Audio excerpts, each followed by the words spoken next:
Challenge your potential and the sky's the limit. Join me, Emily Ibbott, in a diary to empower. From a starting point of a love for dance, my life has evolved, but along the way, I've learned so much in how we develop, learn and grow from those around us to elevate us even further on. Be inspired and be open to learn, and no limit will ever exist. Come along with me on my own journey in personal development, but with guests who have empowered me and are still doing so in my own journey. Hey, and welcome back. Today I am joined by the lovely Rosie. Hello. And we just said, a very long time coming for this one. For sure.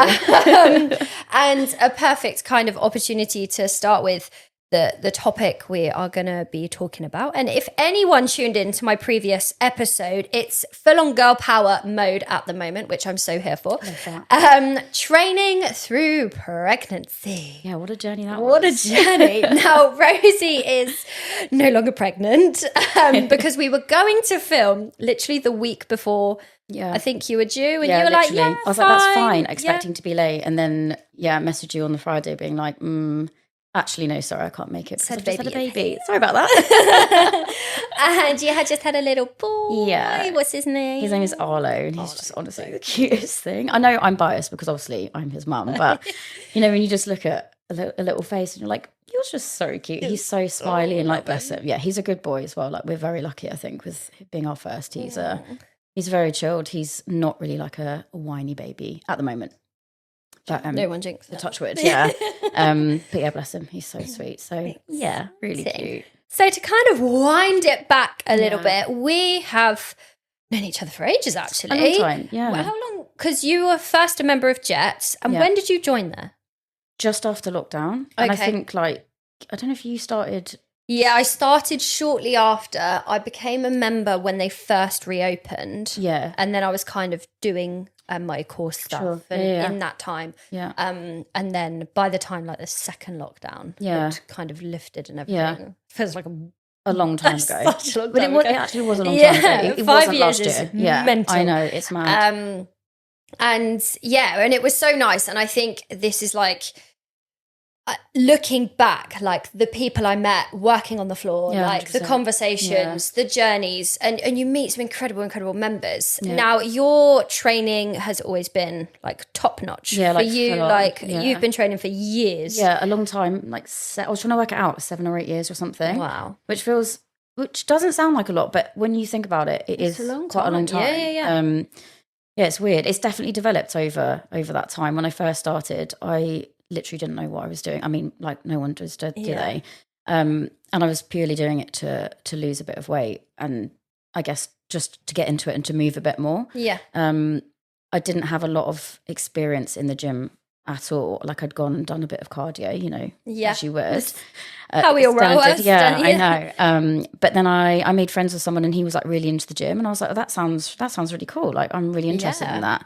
So I went along and did, couple of sessions. I was doing cardio and stuff and sort of noticing a difference, and then it just sort of went from there, really. And I met like you, I met people in the gym, I met girls in the gym, which is a game changer because I think historically it is a male dominated thing, right? And now we're taking and now it's space. Not the girls are taking over. And I think it's interesting how people's sessions develop over time 100%. And how actually that changes, where you were saying start with cardio, now we get into actually training and weightlifting and things like that. Did you do any specific style? Have you always kind of gone around-ish the bodybuilding style? Because you've done quite a bit of functional stuff as well previously. Yeah. I started with literally just lifting weights to see how I got into it and see how I felt. And you notice those newbie gains and you're like, oh my God, I've got shoulders. Wow, look at my back. That looks great. Yeah. I love seeing that process through my clients. They're like, oh, I see this in the mirror. When you see a little line. Yeah, I love that. Even now when new lines come in, you're like, oh, look at that. I love that. I've played around with strengths as well. I did a block where it was literally just pure strength for 12 weeks. That was brutal. And you're literally just doing squats, deads and bench for four sessions a week. And it's a lot. But with that's where I truly sort of fell in love with trying to lift heavier. Yeah. Because initially I was just lifting weights and sort of like not really knowing what I was doing, and, you know, doing like the same thing every week, maybe going up a little bit, but getting a bit nervous and then dropping it back down. Yeah. And then with doing that like strength block, I was like, oh, actually, I can do something else. Like I'm actually getting stronger. And then over the years, you learn like different styles of training. Like I had another coach at one point who sort of taught me the progressive overload, which is obviously like an absolute game changer. Yeah. And I think that's when it sort of like really clicked into place for me. And like now I'm sort of just focusing on like getting my strength back up again and sort of, you know, getting those lines back again, trying a bit of something. And obviously that leads nicely on to when you kind of messaged me. Obviously your training has been go. You're a 4:30 gal at heart. You've got quite a gang in the gym in that lot. I know you've moved away now. You're not that far away. I miss those girls.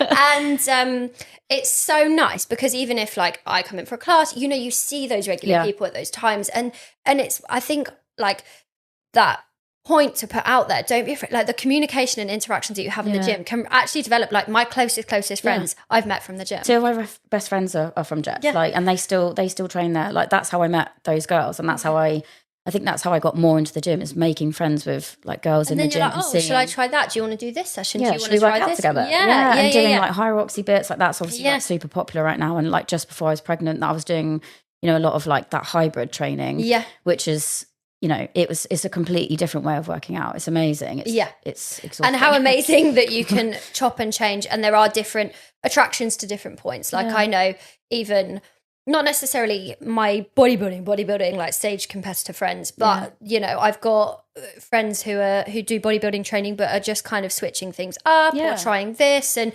there's no like, you don't have to be like this is that. There's no set rules. Like you don't have to just do bodybuilding or just do you know whatever. You can do that hybrid sort of like 100%. 100%. And then obviously you felt pregnant. I know. Because we were talking about the shoot stuff, weren't we? Yeah. Like just before that, we were talking about shoot stuff. I think either you just done last year's, I think the end of last year's one. Yeah. And I was kind of thinking about doing that, and then I was like, oh, I'm not sure. Like I'm not sure if I'm ready. And then I found out I was pregnant. I was like, oh. Change of plan. Well, okay then. I mean, I guess I could have done a shoot, but then it's a very different kind of shoot. It's different. I mean, I'm here for the pregnancy. Yeah, for sure. But it's and it must have been quite incredible, but also overwhelming for where massively. You kind of target things, because you're not going to go like, you know, sometimes for shoot we do focus on a little bit of aesthetics, and I certainly focus on aesthetics being a bodybuilder. Sure. And sometimes we do focus on a little bit of like where our strength is coming from. Slightly different when you're pregnant. You know, visuals are not the focus, and neither really. Yes, we can build strength. Yes, there's a lot we can do, which we're going to delve into. But you're not really focusing on either. So you must have been like, huh? It was really bizarre. And actually it was a really, really quick transition, literally. So the day that I realised that something was a bit off, I went to the gym to do like a push session, and I was doing dumbbell shoulder press, and I'd been pushing like 22s, like it was amazing. Insane. And then Rosie is hella strong, guys. I'm working on it again, guys. Okay. It's not quite 22s at the minute. But yeah, I was pushing like 22s and getting like really decent reps, like everything was great. And I went in there being like, yeah, this is fine. Like I'm a bit tired, but that's fine. Tried to do a set, and I was like, oh, actually, no, that's a bit heavy. That's okay. I'll drop it down to 20s. Like sometimes you've got to adapt, right? Like I was like, maybe sometimes we just have those days, sleep, like cycles, whatever. You don't know. 100%. Training as a woman is confusing sometimes, right? Hella. And then I was like, oh, I can't do these 20s. And I dropped down to like 16, and even 16s were hard. And I was like, oh, that's really weird. Like that is really strange. I just felt a bit off. I've just lost everything. Like, how has this happened overnight? Was in the gym the day before, fine. Went in that day and was like, nah, it's something's. And did you have an inkling? Not in that moment, because I saw my friend. I was like, I think I'm just really tired. Like I'm just it's knackered. An off day. Yeah, just having an off day. Like sometimes that happens.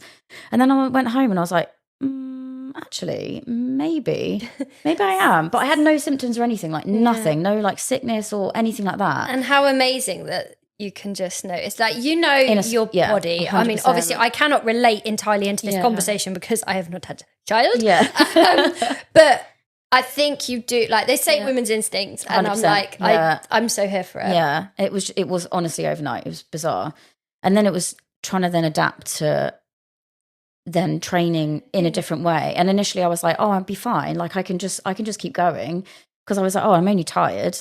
I mean, obviously you're not only tired, you're like growing a human, right? But I was like, that's fine, I'll keep pushing I feel like we just brush it off so I know, it's like, I'm fine, like whatever. Are you though? Are you sure? Question that. And I did keep going for like quite a long time. For like the first trimester and into the second trimester, it was fine. I was sort of like, you know, going along. I adapted some things. I took out certain things that I couldn't do, like hip thrusts I took out quite quickly because I just didn't know what the effect of that might be. I think it would have been fine, but it just felt a bit. And also, it's so individual. Yeah, for sure. It's so what you think you can do, right? 100%. So, yeah, and then I sort of was like, I'm not really sure what I'm doing. So I downloaded like an app and there was like pregnancy stuff on there, but it was very, very beginner. And I felt like I wasn't beginner. I was sort of quite established in my routine and like how I like to train. Yeah. And that app was great, but just not for me. Yeah.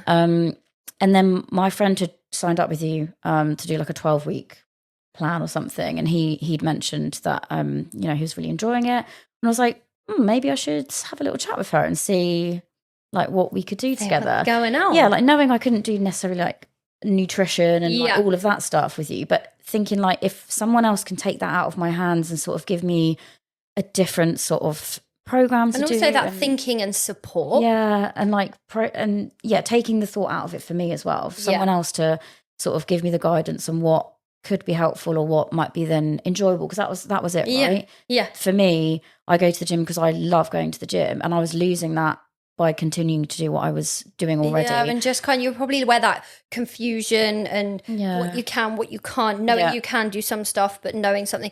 Like sometimes just by going, here, you're good, you can do a lot. Yeah. Here's the support alongside it. Yeah. And like it changed quite a lot. So for Rosie, what we did was it was just a training program. Yeah, true. Yeah, purely. Yeah. But I have never known someone to utilize it so much. I will moan at my clients till the day I die, saying, please message me more. And I tell all my online clients, you know, now, my online clients, they have check-ins every week, you know, pretty standard. We cover a lot of subjects. Now, with my training program, peeps, it is very much like, here you go. Yeah. However, I am still here for the updates if something's not right. And obviously, of course, for you, like, confidence needed to be there. You know, obviously, you're growing with child. Yeah. Now, there's so much with training that actually you can do. Yeah. Everyone is different. And I think there is this fear with, you know, there are certain movements, yes, physically we should avoid. Yeah. But actually, generally speaking, you can do it. You can do pretty much everything. Yeah. And also it's so independent. Yeah. So for someone who's not as established in training, whereas for someone who, I don't know, might be a CrossFitter or a bodybuilder or yourself, you know, functional, they know their training, they know what they're capable of. Yeah. And also, like I say, women's instinct, if something's not right. Yeah, you just know, right? Yeah. So we kind of reviewed the plan every 4 weeks. Yeah. Sometimes we change more things than others. Yeah. More so towards the end. Yeah, definitely. So you literally joined with having 3 months left to go. Yeah, which was a perfect time, I think. So it was Rosie's final 3 months of being pregnant and training as well. So while she was getting to the biggest point, and I never been so excited when I saw you in the gym, and I was like, "Oh my God, I know!" And I was like 7 or 8 months pregnant, I think, at that point. So and it was reviewing each month. Okay, how things are going, what's feeling good, what's not, and even instantly, if something didn't feel right, okay, message. How did that go? How are we feeling? I think that was important though, because there was also things that I necessarily wouldn't normally do. Like we had in the kettlebell swings and like a superset between that and abductors or something like that, and burner for the glutes. Well, and it was. Thank you. And there was, I could do that for a little bit, and then it got to a point where I had I can't remember what I had. I had like something wrong with my pelvis, or I had pelvis and pain. You had like sharp, quite. And then I couldn't then do those movements anymore, and so then we just changed it up to something else, like wall sits or something that was a bit more, you know, steady. Gentle. And the thing is, you do have to go with baby as well. Yeah, and also like there's pushing yourself, and then there's pushing yourself too much, because I felt like when you're pregnant. Yeah, you have to really think about it, because it's not just you that is going to get affected. Well, not that you get affected, but it's not just you. It's like it's not just you in the situation. Right? It's both of you. Yeah, so 100%. I thought that was really helpful, because I felt like the support, which is exactly what I needed, was there every single day if I needed it. Yeah, and like obviously I'd message you probably like every session, saying, and I like, love what it. was really great, you know. And that's what's so great, because it means that everyone is happy, confident, feeling better in themselves, you know, and you've got those tools in the bank there. For sure. Because I always say to clients, if something's wrong, I don't know unless you tell me. Exactly. Or if something's good, I don't know if you don't tell me. So it's that communication is so vital. And even without having check-ins, like I say to my clients, like, I am here the other side of my phone. This is my job. This is why I love it. And I love supporting you guys, because ultimately it's about how much you can get out of it. And for you, that was quite a lifeline, really, because that focus shifted. Obviously, your work was slowly as you were coming onto mat leave. So you're a bit like, like, you know, that focus is hard. And that focus is hard when you've previously known it for visuals and for strength.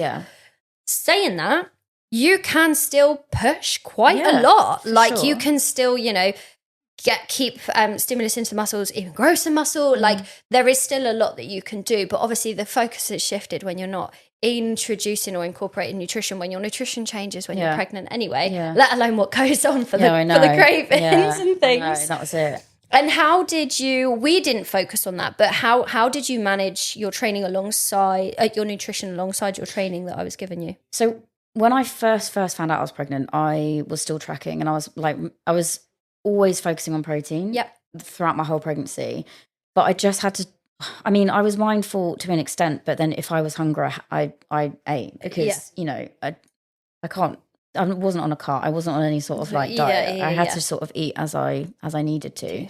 But I love the nutrition side of training as well. It's not just training. I love nutrition. I love it. It's so interesting to me. And sort of learning what I needed throughout the time that we were together, because that's the last trimester, and that's when, I mean, you were just getting bigger and bigger and bigger. And still, I needed less food, I think, at that point, but because I was obviously quite full from having the baby in there. There's already a lot going on. But it was just making sure that I was still having like good meals and stuff. Like I said, still hitting protein, but I also just allowed myself to have the things that I felt I needed. And if I needed a bit of chocolate, I made sure I had that. I wasn't restrictive in any sort of way. And it's that equation as well for, I think, some people, because they feel restricted because they're pregnant, would go the other way and just be like, whatever, crazy. I'm just gonna have like I need to feed baby or I need to do this, which, I mean, everyone's instincts are very different 100%. And the signals that they give you are very different, but I think it's also actually that's being quite sensible. You know, it's not going crazy, it's just being, you know, just enjoying that as you kind of go. And obviously you do eat more because you need the calories, because you're building something, you're like growing something, right? Your body is, but you don't need like triple the calories that you're having. So I mean, you do you, but I didn't feel like I needed it. 100%. So it was interesting. Also, you wanted to fuel for your training. You know, you wanted to feel pretty energized. Exactly. Which was really, really, really good. Yeah. And we touched on a little bit of adapting with where you changed exercises up. Yeah. Now, obviously, you were imminent by the last month, which I know threw you off to start with, and you were like, oh, I've not been here again. I know. And I think it was finding that balance of where you were a little bit tough on yourself at the same time. I think that's the thing, because I was like, okay, because I'm an early trainer, so like I'm going to be tired when I wake up initially, but it's finding out in myself, like, am I so tired that I can't get up, or is it just one of those things that once I'm up, I'm sort of like ready to go?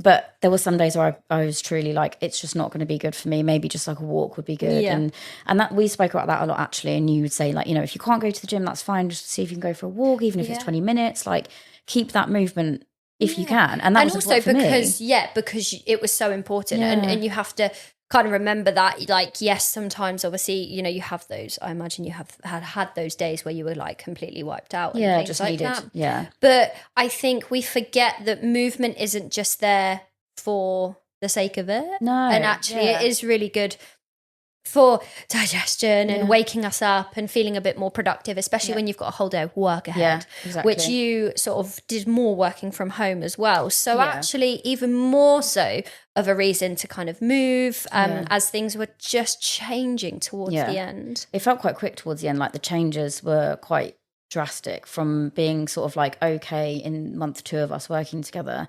So the last month I was like, oh shit, this is like really ramping up. And that's when I was kind of like, what the hell is going on? I'm having a child. What am I doing? The realization. But yeah, it's a crazy game being pregnant. It honestly is. it is a game changer. Good and bad. Yeah. And obviously, I know we're currently not working together. There is plans in the future, which is very exciting. Yeah. But how did you find, obviously, since having baby, because you must have had that initial quite solid rest where you weren't moving and you needed to rest, and things like, how have you found it, because you're in quite a good place now, 3 months sort of postpartum, and how are you how did you navigate that to start with, to navigating it now? So I was keen to get back to the gym, but I was also very aware that I had a baby. I wasn't ready. Like, I wasn't even able to like really walk much. I was just a bit uncomfortable. So I sort of started out. Must have felt really strange. It's really weird from someone who's so mobile, so active, so training, like, you know, to suddenly be like, I really need to relax. And if not more so than at the end of pregnancy, after birth, I was definitely like, I need to take this easy, because it's so important. If you push it too soon, too quickly, then I was just thinking, like, if I go back too quickly and start doing too much, then it's going to take me longer to get back into the swing of things. Yeah. So I just took it really easy, just literally was going for like a daily walk, and that would be like literally like 20 minutes or something, if that. Yeah. And then probably like 4 weeks postpartum, I was like, I feel quite good. Like, I'm just going to go to the gym and see how I feel. I can't even remember what session I did. Maybe might be earlier, right? Yeah, everyone it's different. Yeah. And I don't know whether you've sort of had like friends and stuff who are around, and I bet every story is different. It's so different. And I mean, so I had to get signed off by the midwife first. Yes. So I had to make sure that she said that, you know, you're okay. And like, it was kind of, she basically said to me, when you feel ready, you can go back. Like, it's completely your... How difficult is that as well? You're like, just tell me what I can do. Yeah, because like, I was obviously super keen, but at the same time I was like, well, I can't just run back and start doing, you know, like 200 kg hip thrust. So that's stupid. Yeah. I really want to. Yeah.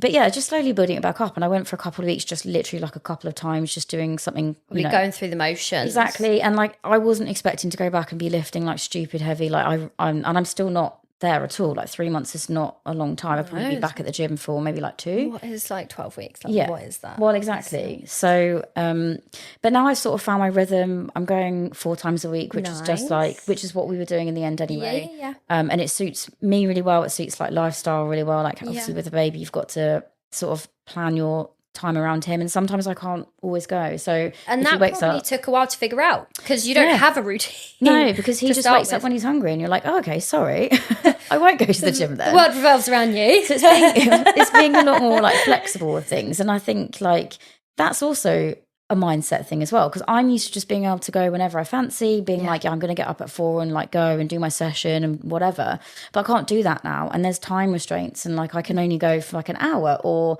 whatever, like if my partner's going away for the day, so then I have to be back for childcare. So it's now navigating a different, like I'm training sort of like back to normal, if you like, but it's navigating everything around that now. And if it changes, it changes. And that's it. And that's all I can do. But then if I can't go in the morning, then I'll be going in the evening, or I've just moved on a day. Like, I just have to be a bit more and by flexible. Having that, it's not putting that huge pressure on yourself. No, exactly. Within that, you know, and that may change, you know, that may change further down the line when routine and priorities just slightly shift, or when you're back to work, or whatever's going on. You know, you've got that sort of time to shift, but it's not being so harsh on yourself. Yeah, and I think that's the thing, because I do it because I love it, right? I'm not doing it because I have to, because I think if I felt like I had to go, then I think that's when people start to think, oh, I don't want to, because I'm putting so much pressure on myself. But I go because I love it, and it's for me that time to have on my own. Yeah. And it's also a mental thing, right? It's not just physical, it's for mental health. It gives you hugely.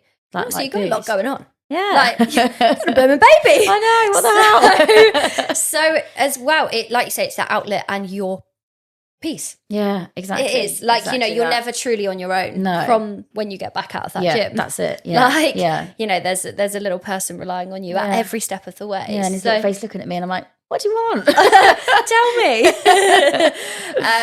But it is exciting that you're just finding where that routine is sitting again. And I found it incredible with where your journey sat, and the amount of sort of people I've spoken to about sort of your journey and training you through. Because I think I've had quite a few questions from people who are sort of pregnant or looking sort of in that sort of midst of thing in their life of having a child, and they're really trying to take this into account. And I think every individual is so different, and you hear so many stories, and everyone's birth, like every child's birth is different. So how your body responds back from it is also different. But I think understanding ways of training, how it feels, different stories, can really give confidence to people, because I think we would go into a little protectiveness, you know. So actually it's sort of, you can still push yourself in ways where your body will go. Exactly. And we did it in a way of doing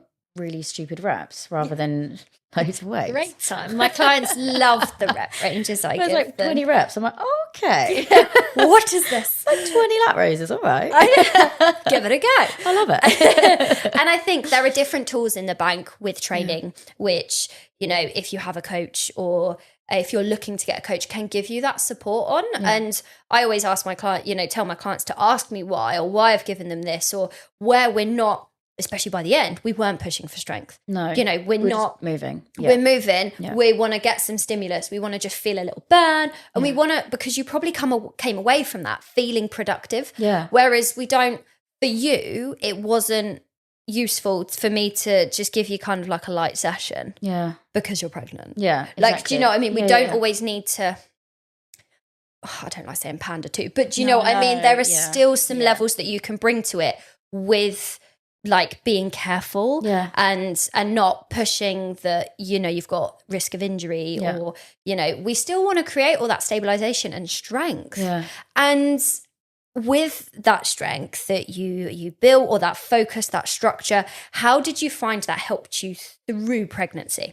As in actually dealing physically with pregnancy, day-to-day life, work, etc. I think I benefited from being someone that trained. I think that definitely helped me in pregnancy. I mean, obviously I have no experience of being pregnant without having that, but I think I don't know, it's difficult to sort of think how it could be if I hadn't have trained, because it even balance, stability, getting up and down, because it gets quite heavy, I imagine. And that's the thing, like I'm thinking of doing, like when we were doing like box step ups, which I still do. I still love them.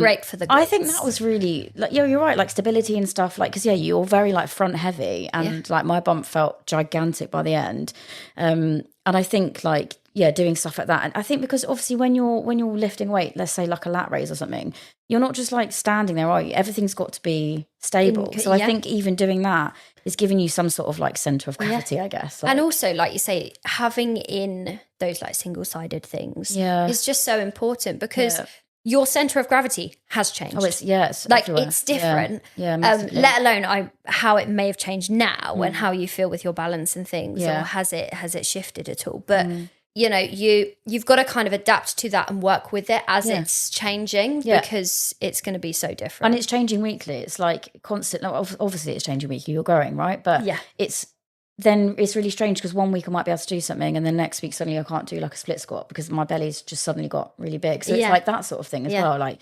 that throws you off, because you're thinking, oh, I can do that, but actually no, you can't, because you're sort of on the wonk, and hang on a minute, fallen over there a little bit. So it's funny. It's really strange. Like, and did you notice a shift? Obviously, you know, you've got a baby in there, so when baby is out, that's a lot of weight now not you're carrying. So your balance is gone again. It was really weird actually, because I remember obviously I was one day I was pregnant and the next I wasn't, and I still had a bit of a belly, but it was obviously there's no baby in there, so then that must have been really strange, because it's like gone from being like massive, and then it's sort of like deflated in like a mid-pregnancy sort of phase, and it's just sort of like soft, and you're like, what? And then you're like, oh, I can actually like just get up, and I don't have to like sort of like sling myself over to the side. Like even that, actually getting up from like being in bed or like sitting on the sofa, you've really got to push yourself up. Whereas like after, I was like, oh, I can just get up. I can just do that now. Crazy. Like it's just things that you don't think about, and obviously I haven't really thought about that until this moment, and I'm like, oh, actually. Yeah. Actually, there were things that were actually really difficult. No, it's just really bizarre. It's really bizarre. And the thing is, all that core training as well. And I emphasize core training to my entire team. Because we don't just do it. We don't just do it to have abs. No. Like, actually, there is so much within it of why we're doing it in our training. How probably if you had lack of core when you're heavily pregnant, getting up probably would feel 10 times worse. For sure. You know, that balance or stability, you would have had to rely on other things around you. And it makes such a difference for how we just live our life in general, let alone when we're pregnant.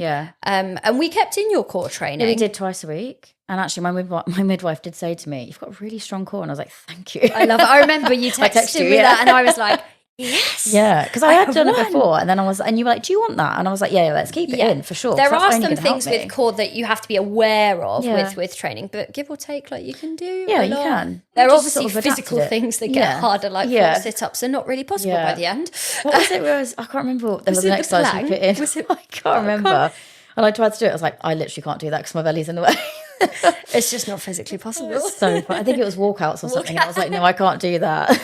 If I go to the side, maybe, but it's funny. And it's kind of enjoying those little changes and being like, oh no, the reason I can't do that is because I've got a bum. And how amazing that you can do so much whilst you're pregnant, because I think your confidence grew even through the plan. I think so. Even though it was just obviously a focus of training, and that you don't have to just feel confident because you're because a lot of people or women struggle as they get bigger with how sort of they look and feel, understandably so. Everyone is different, but I think it really elevated your confidence because it may have felt like you are doing something, you're feeling good and you're feeling productive. 100%. I think it's such a strange thing being pregnant because your body is obviously changing and you have no control over that.